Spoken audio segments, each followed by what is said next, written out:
Jesus a todos, né, que estão aqui em mais um vídeo do Compartilhando. E hoje eu precisava usar um adereço bem interessante, ó. Vamos colocar isso aqui porque eu preciso fazer algumas leituras e chegou o tempo, né, de ter que usar essa coisa linda. Enfim, vamos lá. Hoje eu trouxe um tema muito polêmico, vou trazer aqui um tema polêmico, né, que muitas vezes nós precisamos muito pedir sabedoria do céu. Não é, às vezes, ensinamento terrestre para ver isso não, viu, gente? Tem que ser uma visão do céu mesmo. Muitas vezes nós confundimos, né, depressão com opressão maligna ou opressão maligna com depressão. Gente, depressão ela precisa ser tratada, cuidada, né? E a opressão maligna, ela precisa ter libertação.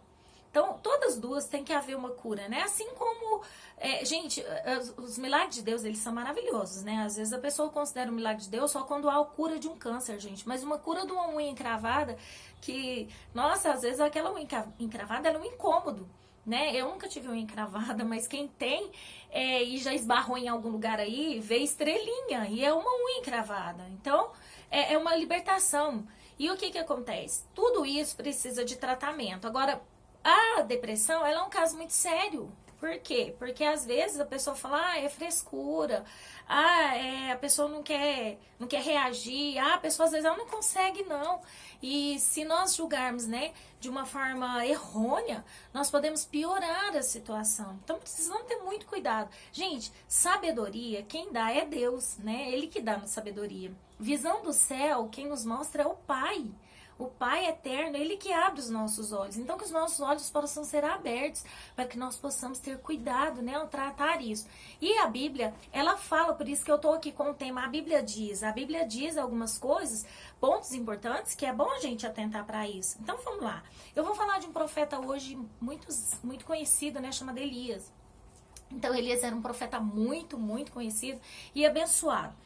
Ele tinha, gente, sem dúvida, ele tinha a presença de Deus. Deus era na vida de Elias. É tanto que Elias, ele não passou pela morte. Elias, ele foi transladado, ele foi levado ao céu direto. Então, tem noção da relação de Deus com Elias? Agora, vamos entender um pouquinho aqui sobre Elias. Lá em 1 Reis, né, vai falar sobre Elias. Então, lá em 1 Reis 17, fala que ele era um grande profeta. E ele foi muito usado ali na geração, no tempo dele, para falar contra, né, contra as coisas que estavam acontecendo. Tipo, os ídolos. Tinha uma abençoada lá, enviada direto lá do Egito, gente. Era uma praga do faraó, ela chamava Jezabel. Jezabel era casada com Acabe e ela morava ali, em Israel. E ela trouxe ídolos, né? Eles trouxeram ídolos. E aí trouxeram ídolos para o povo começar a adorar. E o povo começou a adorar os ídolos. Misericórdia, que o povo, ele sempre volta, né? Nós aprendemos, vemos os milagres de Deus e voltamos a adorar ídolos. Precisamos ter muito cuidado para não adorarmos ídolos, né? Então trouxe ali Baal para ser o Deus da fertilidade. Baal era o Deus, né? Da vida. Aí vem o profeta Elias e fala, oi, né? Deus de Israel. O Deus, deixa eu te falar mais pertinho aqui, ó. O Deus de Israel, o único Deus que existe, ele falou que não vai chover, não. E aí o negócio começou a esquentar, gente, porque a seca bateu.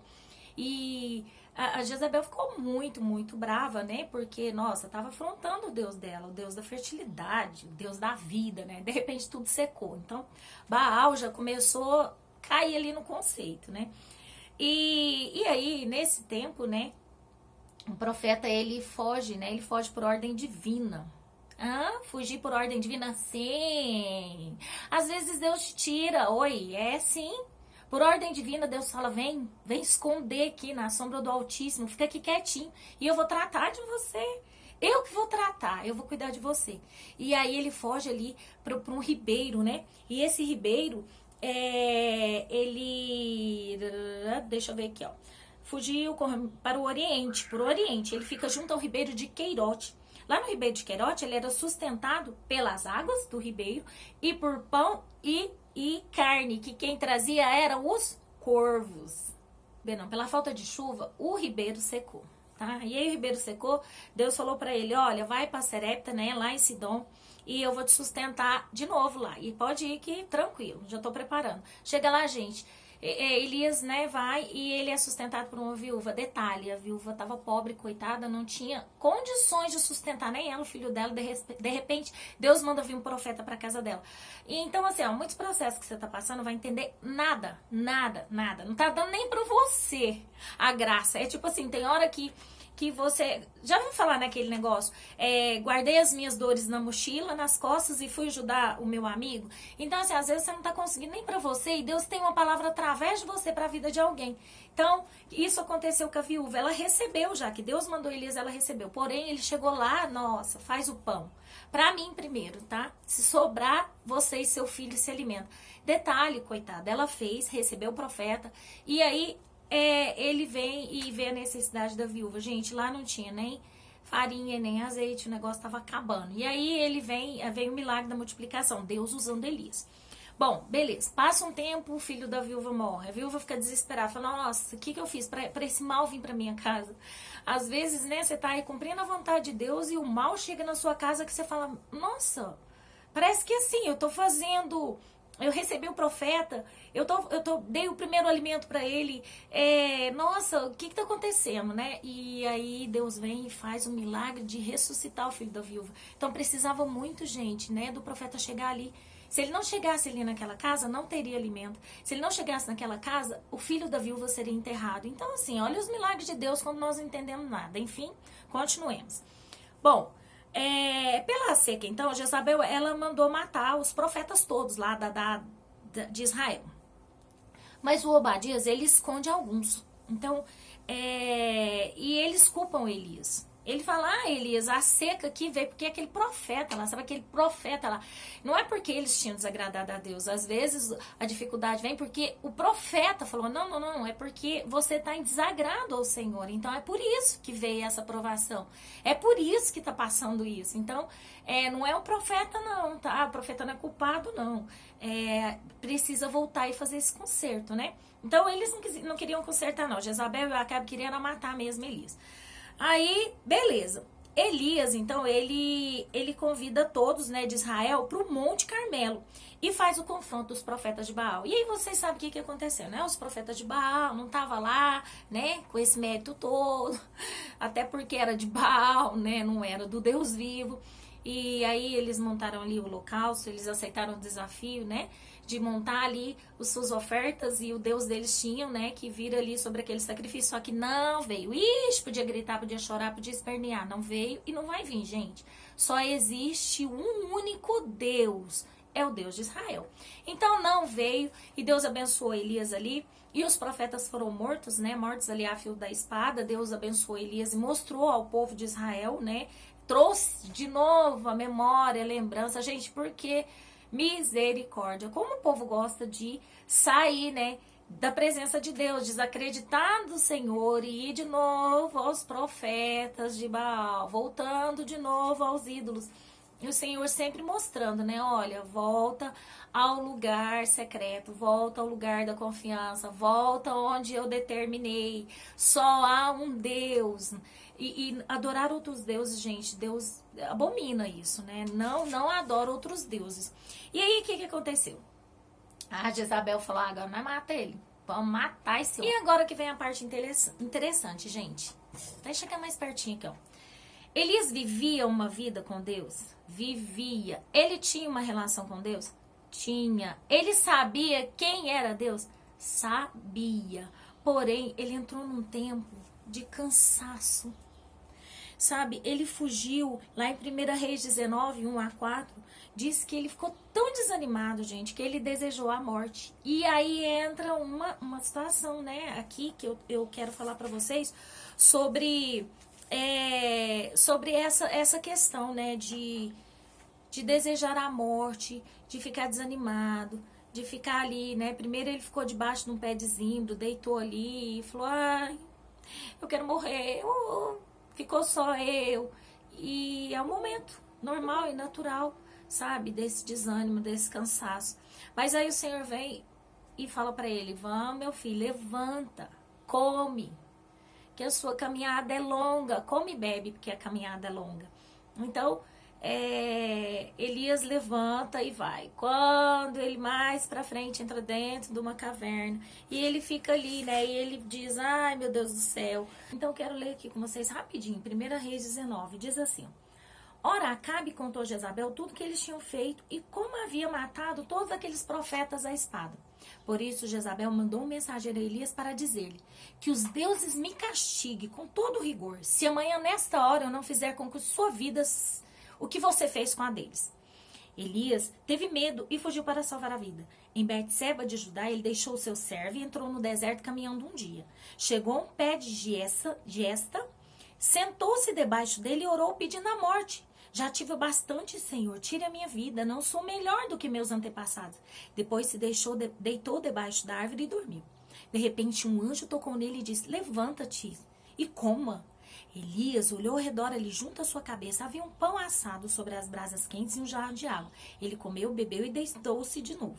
O anjo do Senhor voltou, tocou nele e disse, levanta-se e coma, pois sua viagem será muito longa. Então ele se levantou, comeu e bebeu fortalecido com aquela comida e viajou 40 dias e 40 noites até chegar ao Horebe, monte de Deus.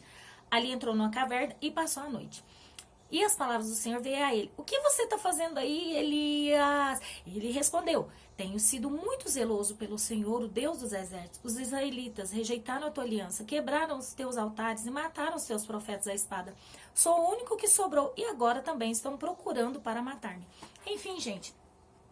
Elias entrou ali naquele tempo de eu tenho te servido, eu tenho te adorado, eu tenho te buscado. Porém, agora eu cansei, né? Só eu. Então, nós precisamos ser ajudadores, né? Precisamos olhar e não chegar e falar assim, olha, nosso Deus, tá possesso, tá com possessão maligna. Porque é muito diferente, né? Elias aqui, ele desejou a morte mesmo, ele desejou parar, ele ficou enfadado, cansado, ele deitou, ele desanimou, ele fugiu, ele escondeu de todos. Porém, Deus o alimentou. Aqui diz claramente, né, que o anjo do Senhor veio e serviu Elias e mandou ele, filho, vamos caminhar, porque você ainda tem uma caminhada longa. E o profeta Elias, ele foi tão abençoado, que é igual eu falei pra vocês, ele não passou pela morte, ele foi transladado. Então, assim, fato que ele tinha Deus na vida. Agora, eis a diferença de uma possessão maligna. Quer ver o que uma possessão maligna faz com a pessoa? Então, vamos ler aqui, ó, em Lucas, né, no capítulo 9, no versículo 37, diz assim, no dia seguinte, quando desceram do monte, uma grande multidão veio ao encontro dele. E um homem da multidão bradou, mestre, rogo-te que des atenção ao meu filho, pois é o único que tem. Um espírito o domina, de repente ele grita, lança-se em convulsão e o faz espumar. Quase nunca o abandona e o está destruindo. Roguei aos teus discípulos que o expulsassem, mas eles não conseguiram. Respondeu-lhe Jesus, ó geração incrédula e perversa, até quando estarei com vocês e terei que suportá-los? Traga-me aqui o seu filho. Quando o menino vinha vindo, o demônio lançou por terra em convulsão, mas Jesus repreendeu o espírito imundo, curou o menino e entregou de volta ao seu pai. E todos ficaram atônitos ante a grandeza de Deus. Vendo aqui, né, essa passagem, fala claramente aqui de uma possessão maligna, né? Que destrói a pessoa, faz ela fazer coisas, né? Que ela não é consciente, ela não sabe. Não é essa tristeza, essa melancolia, essa dificuldade que quer ficar sozinho. Não é isso, né? Realmente assim, é uma agressão, é algo que você vê que é demoníaco, né? Nós precisamos de abertura dos nossos olhos espirituais. Eu quero ler uma outra passagem também que fala de possessão maligna. Então aqui em Marcos, no capítulo 5 diz assim, ó. E eles atravessaram o mar e foram para a região dos Gerazenos. Isso, Gerazenos, tá, gente? Quando Jesus desembarcou, um homem com um espírito imundo veio dos sepulcros, olha onde ele estava, ao seu encontro. Esse homem vivia nos sepulcros e ninguém conseguia prendê-lo, nem mesmo com correntes, pois muitas vezes lhe havia sido acorrentado pés e mãos, mas ele arrebentara as correntes e quebraram os ferros dos seus pés. Ninguém era suficientemente forte para dominá-lo. Noite e dia ele andava gritando, cortando-se com pedras entre os sepulcros e nas colinas. Quando ele viu Jesus de longe, correu e prostrou-se diante dele e gritou em alta voz, que queres comigo, Jesus, filho do Deus Altíssimo? Rogo-te por Deus que não me atormentes, pois Jesus lhe tinha dito, saia deste homem, espírito imundo. Então, assim, Olha a grande diferença, né? Quando uma pessoa tem possessão maligna, ela não quer estar perto de Jesus de forma alguma. Elias, diferente disso, ele orava, ele rogava, ele chorava, ele clamava por Jesus. Ele dizia, Senhor, eu tô aqui, eu tô sofrendo, tá difícil. Então, assim, se com essa palavra, né, você se identificou com depressão, Jesus, ele é maravilhoso. Deus é um Deus que cura. E não é a depressão não é a pior coisa. Reconheça essa depressão, procure ajuda. Deus envia anjos, né, em forma de pessoas para nos ajudar. Então, que esses anjos possam estar te ajudando, né? E se você tem possessão maligna, Deus é um Deus que liberta. Deus é um Deus que transforma. Deus é o Deus de Israel, é o Deus vivo, é o Deus que nós clamamos, né? Não adianta clamar para os profetas de Baal, não adianta buscar nos ídolos, precisamos buscar nesse Deus. E quem não está acometido por depressão ou por opressão maligna, que não tem nada disso, né? Que venha ter a abertura dos olhos espirituais para amar, para cuidar, para zelar, né, das pessoas que estão vivendo outras situações que você não está vivendo. Mas todo mundo está vivendo uma situação, né? Todo mundo tem uma situação que está vivendo. Às vezes não é uma depressão, não é uma opressão, mas é um outro problema. Então vamos amar essas pessoas, que Deus possa nos amar, né? Que nós amando, que nós dando, contribuindo, amando, receberemos do Pai também. Então é isso, né? Opressão e depressão. Opressão maligna e depressão que é a doença. Precisa ser tratada, precisa ser cuidada e Deus vai cuidando de nós. Amém? Agradeço, né, por mais essa oportunidade de estar compartilhando com você a palavra de Deus. Fica com Deus. Tchau.